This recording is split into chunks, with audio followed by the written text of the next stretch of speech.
So when we first started doing this reading out loud thing, it was really fun, and it was you know, intoxicating, and you did it even if you didn't have any new poems to read. You just read everywhere. And, you didn't listen to anybody else's poems. You just waited to read. I don't know. So in February, around there, it'll be like my 13th year of reading out loud. It's a lucky year. So as I've gotten older, I kind of don't like it as much as I used to. That happened.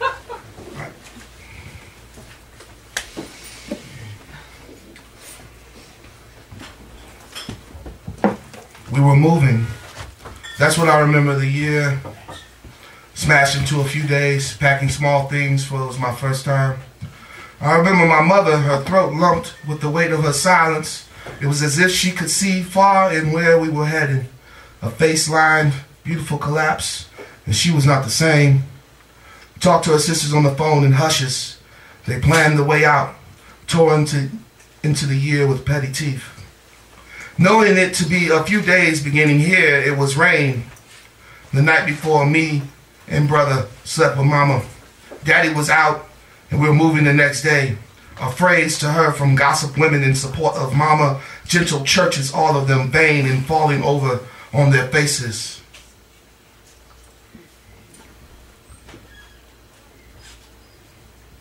Still, Crisp, Michigan, but only outside of Detroit. Our building was quiet. It was the weekend sleep for many came home at this time on weekdays. The TV was on when I heard her call my name. We'd been in this new house 3 weeks. I could tell it was the second time she called me from how fast I remember getting to her room. "Is your father home?" she said. The shades were drawn and dust for once did not show in the sun. I said no. My brother rolled over on his pillow. "What you up so early for? Watching cartoons?" I knew what she meant by her question, and I stayed silent. A few years after that, we were moving again. The same scenario, only this time he had been gone for 4 years. She asked me, "Where's your father at?" I told her, "Well, Mama, you know, he's been gone for a long time now." "What were you doing up?" "Well, it's 5 p.m.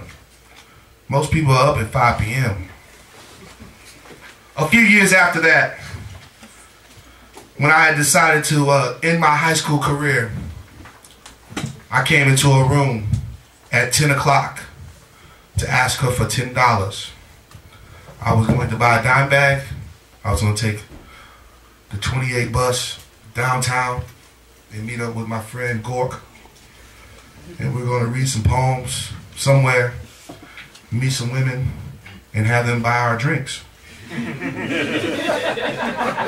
That sounds about right. How do you do that? 31 still. That's another poem. Well, it's, so anyway, I ask her for the money, and she gives it to me. And she says, "You know, the one thing I always liked about you is that you always kept it pretty calm. You never brought any of your drama back to the house." So on this night, I go out, and sure enough, we get into some trouble on West 6, and my boy Gork gets his head hit by 2 cops. They kick him, they hit him, he gone. I look for him, they hit me. I'm a big motherfucker, it takes a little while before I'm gone. My mother gets a call, 5 in the morning. "We got your boy here. You can come get him on Monday." She said, "Which boy?" Because I know it ain't Alan.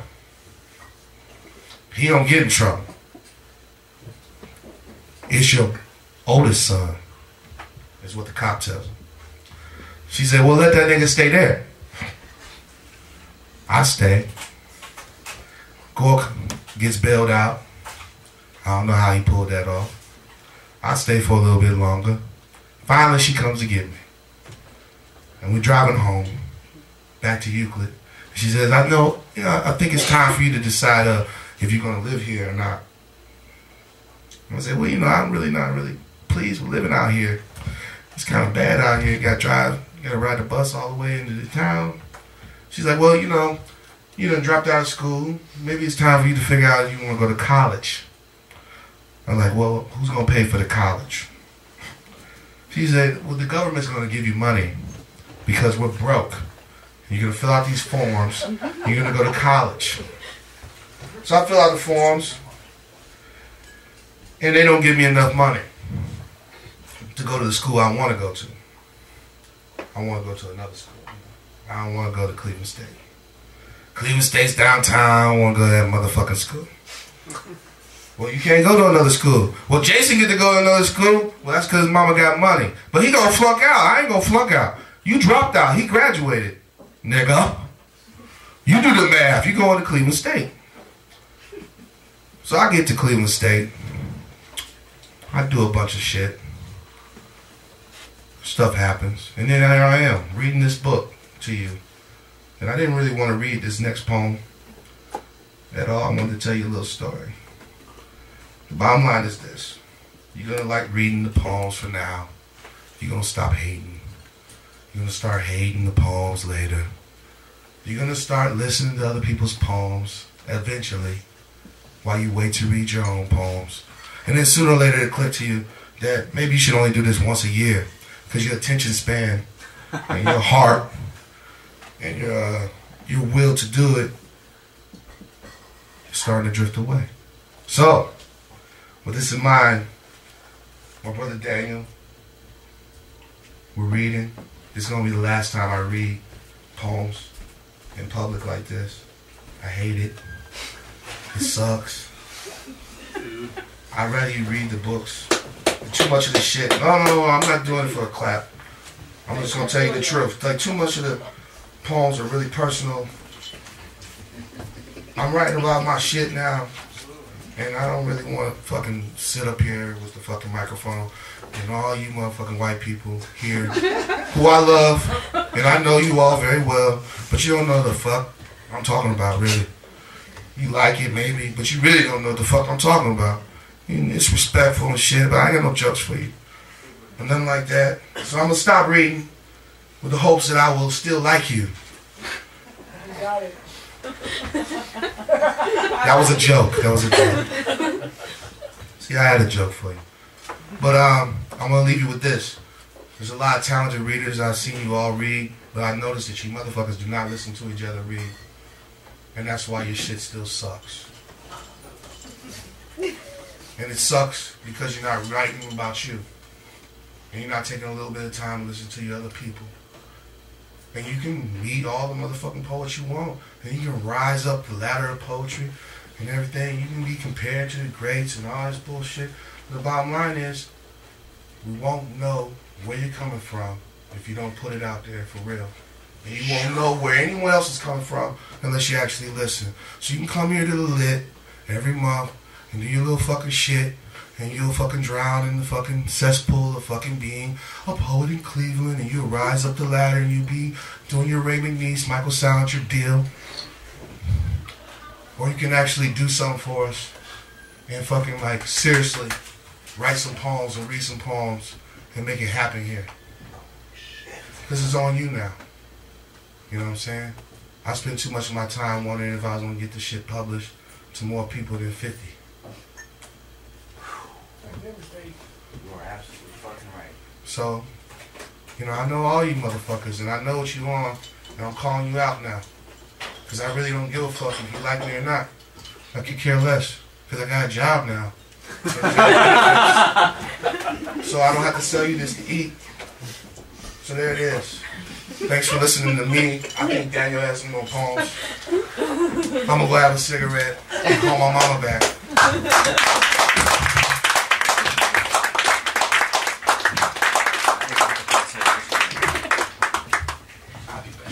The Bridge by R.A. Washington from a book of his called Baldwin Notes. for Albert Eiler, who died along dubious lines. The mouth of a river hold the suit of a country. And this city of bridges knows no mercy for thinkers. And if it was Bessie in the morning, then it was her drifting her thigh at night. So after it was the guilt in the mirror for the love, for the push to love weighed terrible. And these angels do nothing but gargoyle the mystery. Temples are on fire. His beautiful mouth, his sly sugar walk, his telling of a Rufus, the ashed Icarus, no wings, and the suit of a city hidden by the fog. Faggot call words, burst mountains, jump. Jump, Rufus, jump. Jump. They never saw you. They never saw you. The Bridge by R.A. Washington.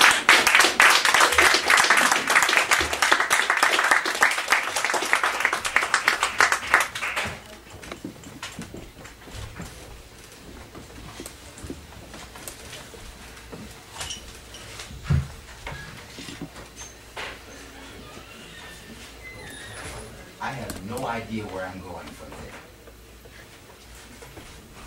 For them say there could not be a Jah.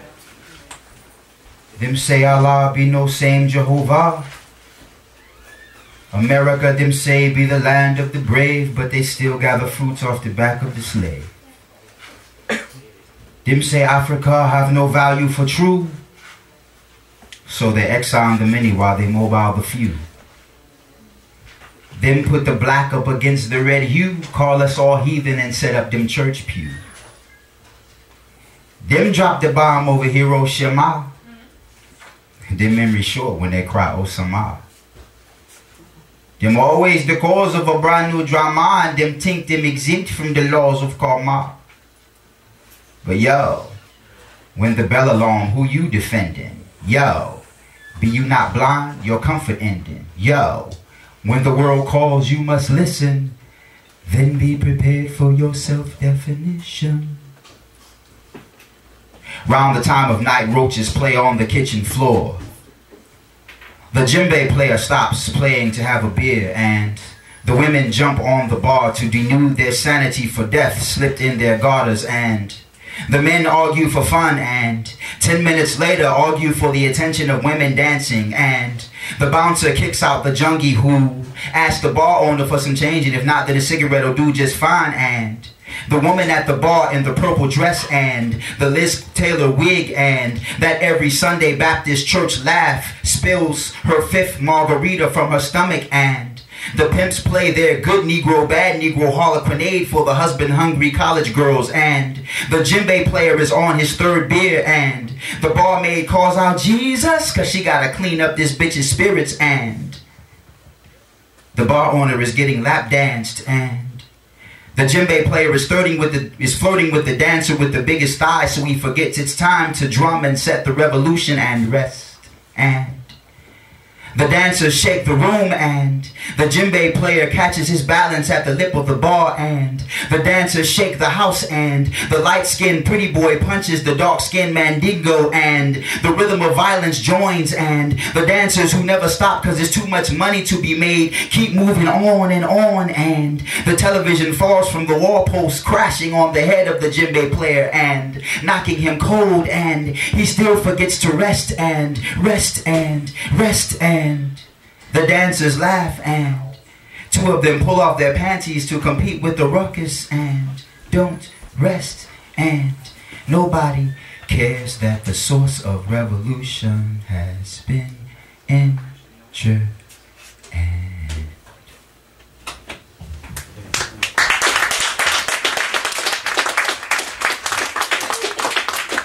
Yo, Rafiq. He's outside. It's done. Yo, Feet. He'll be back in a second. He's outside. Guy's talking to his mama. You can't interrupt that. He ain't talking to him. I think we should. Nick, why don't you read one of Rafi's poems? I'll read one. I would like to read one of Rafi's poems. You should. After Nick, absolutely. I'm too sick for this shit. I got all his damn books. I mean, I'm reading it every night. Read one. I didn't bring it with me. Let's see what he's got in this thing. I got that is. I got fake tribute. Yeah, go ahead, read some fucking Rafi's I take no responsibility for the poem that I choose. Bring it on. All right. I don't have it with me, man. But you gotta read it out loud. Bring on So. till it gets late. Now, fuck Joyce. He was an asshole. Oh, come on. Oh, come on. All right, who wants to get into an argument about James Joyce? Once everyone leaves, I need the.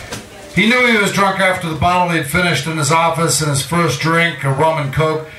Well, he had a drunk at 10, having stumbled into this hole after the dread dance, had drunk carafe for 2. You don't even know who I am, do you? She said, putting her pants on. His head throbbed. What, you that tired, nigga? You didn't have no problem talking last night. So why are you talking now, he said evenly. Then if you want a conversation, why'd you snort all that damn coke? There's food in the kitchen. Help yourself. All right, nigga, you don't know. That's cool. I'm going to take a shower, he said. I remember her voice now. I had her first by the dumpsters in the back of my folks' building. She had been young, thin, smooth skin, a wife's demeanor, and just noticeable nubs for breasts. I remember her crying out that first stroke, and I took her virgin, taking no time for us to treasure, quick against the dark of a dumpster, her head propped up on the brick wall. It was hard for her after. I was a tiny prick with little esteem. She had been a conquest, and I made reputations shitting hers. Everyone knew what I had done, though. Know what I had done, thought manly by us boys. Her father would stare at me when I walked past the house, his huge eyes taking me in through the window. I would sneer. I know now that he knew what I had done to his, what pain would come from my youthful words. And even youth was not reason enough to wash my crime away. We blazed on his stoop. The light had gone down. Now it was raising a red head rim touch against what we knew was not ours, but we want it still. You said a poem erased each word with your heavy tongue, set it unwritten for the sun to finish. A flash blinded me as the blue swept down, cracking your black head. There is a crowd of talkers, trying to know me. A mystery of them, but I alone having conversation about the year I died. Killed myself without cause conviction, a stranger. I asked questions. Can anyone ever love you? Yes. When they love themselves. Can you ever love? Yes. When I love myself. Have you ever met you? No. But I knew a few lookalikes. There is a place, deep in brown, a warm, and he is there, Father, telling me he is proud. I am 5 again. It is an event, a birthday or something. My mother is there. Have just been told Daddy is not coming. Ty is there. Has been here. He is not my father. I hate him because I can never be his. Why do you write this now? To listen. To who? Me. I look through the crowd, see if someone else is talking. They are not. Invisible to themselves, in love with the distraction, I see a woman writing the number 13. Her face, a twisted pen scrawling hers on invisible paper, knows without looking. I stare, my mouth speaking in no words. She is earth without color, a drizzle against my face. Envious. Of the writing? No. The conversation.